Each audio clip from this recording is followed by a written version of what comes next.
47 ako eh. Kaya nga maging 50 ako. Parang kabayo. Kasi siksik ka eh. Oo.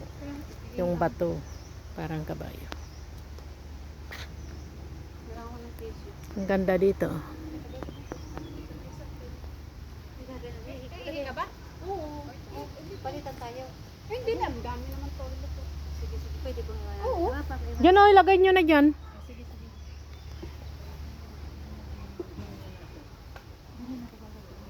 Bakit?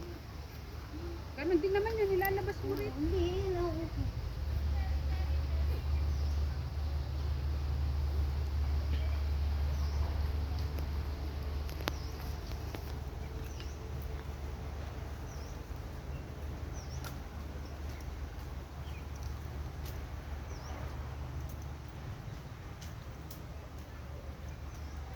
Ang ganda dito, guys.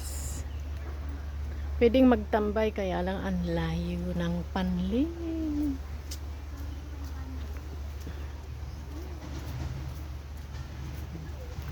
$26 ang pasahe sa MTR. Super layo. Ganito yung mga kahoy dito, may number.